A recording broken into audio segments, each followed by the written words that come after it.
నేడు అంతర్జాతీయ మహిళా దినోత్సవం సందర్భంగా కరీంనగర్ డీసీసీ కార్యాలయంలో జిల్లా మహిళా కాంగ్రెస్ అధ్యక్షురాలు కర సత్యప్రసన్నారెడ్డి ఆధ్వర్యంలో సంబరాలు నిర్వహించడం జరిగింది.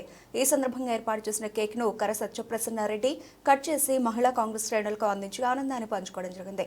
అనంతరం కార్యక్రమాన్ని ఉద్దేశించి సత్యప్రసన్నారెడ్డి మాట్లాడుతూ కాంగ్రెస్ పార్టీ మొదటి నుండి మహిళలకు అధిక ప్రాధాన్యత ఇవ్వడం జరిగింది. ఒక మహిళను దేశ ప్రధానిని చేసిన ఘనత కాంగ్రెస్ పార్టీది అని చెప్పారు. ఈ కార్యక్రమంలో జిల్లాలోని పలు మండలాల మహిళా కాంగ్రెస్ అధ్యక్షురాలు, పట్టణ కాంగ్రెస్ అధ్యక్షులు, మహిళా కాంగ్రెస్ కార్యవర్గ సభ్యులు, అభిమానులు పాల్గొన్నారు. అంతర్జాతీయ మహిళా దినోత్సవ శుభాకాంక్షలు తెలియజేసుకుంటూ ఈ రోజు మా మహిళా కాంగ్రెస్ ఆధ్వర్యంలో మా డీసీసీ ఆఫీస్లో మా తోటి మహిళలందరితో పాటు ఘనంగా కేక్ అనేది సంబరాలు చేసుకోవడం జరిగింది. మా కాంగ్రెస్ పార్టీ ఎప్పుడైనా మహిళా కాంగ్రెస్కి, మహిళలకి ప్రతి ఒక్కరికి కూడా పెద్దపీట వేస్తుంది. మా రేవంత్ అన్న పాలనలో మనం ప్రజాపాలన వచ్చిన తర్వాత అధికారంలోకి వచ్చినాక ఏ పథకమైనా మహిళలకి ఫస్ట్ ప్రియారిటీ ఉంది. ఉచిత బస్సు కానివ్వండి, ఉచిత బస్సుతోని చాలా మంది మహిళలకి మేలు జరుగుతుంది.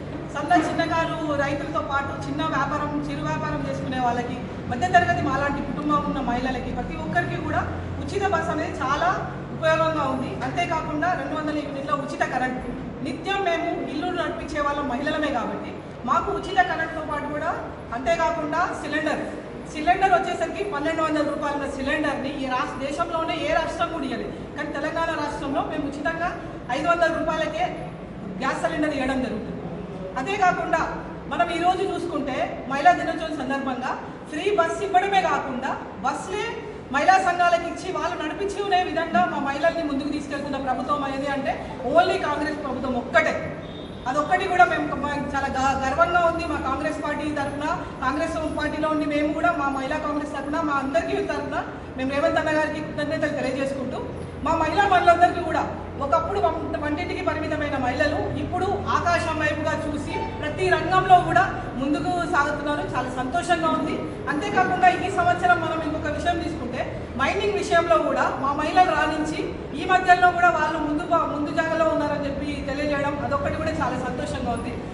ఈ సందర్భంగా మా మహిళలందరికీ కూడా ఇంకొక విషయం కూడా నేను మీ అందరికీ షేర్ చేసుకునేది ఒకటే విషయం ఏంటంటే, ఇంకా కూడా ఒకప్పటికి ఇప్పటికీ చేంజ్ వచ్చినప్పటికీ కూడా మనం నా తోటి రాజకీయంగా ఎంచుకున్న మా మహిళలందరూ కూడా రాజకీయంగా కూడా ఇంకా చైతన్యవంతులై ఎప్పటికీ ఫుల్ ఫ్లెడ్జ్గా వాళ్ళ స్థానాన్ని వాళ్ళే ఉండాలని కోరుకుంటూ, అంతేకాకుండా ఏదైనా మహిళా సాధికారతతో పూర్తి స్థాయిలో వచ్చిందని అంటారు, కానీ ఇంకా కూడా మా చట్టాలు మేము నిర్వర్తించేంత చేసుకునేంత వరకు ఉంటేనే మహిళా సాధికారత పూర్తి స్థాయిలో అవుతుందని నా అభిప్రాయం. ఇంకొక విషయం కూడా, ఏ స్టేజ్ పైన చూడండి మా మహిళలు చాలా తక్కువగానే ఉన్నాం. ఇప్పటికీ కూడా జనాభాలో 51% ఉన్నప్పటికీ కూడా, అన్ని రంగాలలో మేము ముందు ఉన్నప్పటికీ కూడా ఇంకా ఏ స్టేజ్లో కూడా ఇంకా కూడా రాజకీయంగా మేము ఇంకా కొంచెం వెనుకబడే ఉన్నామనేది నా ఉద్దేశం. అదేవిధంగా మహిళలు కూడా ఇంకా కూడా స్టేజీ పైన కూడా మనం కూడా సరి సమానంగా ఎమ్మెల్యే కావచ్చు, ఎంపీ కావచ్చు, స్థానిక సంస్థలో చూడొచ్చు, దేనినైనా మనం కూడా ఇంట్లో తీసుకోకుండా ముందుకు రావాలని ఈ సందర్భంగా కోరుకుంటూ మరొకసారి మా మహిళలందరికీ అంతర్జాతీయ మహిళా దినోత్సవ శుభాకాంక్షలు.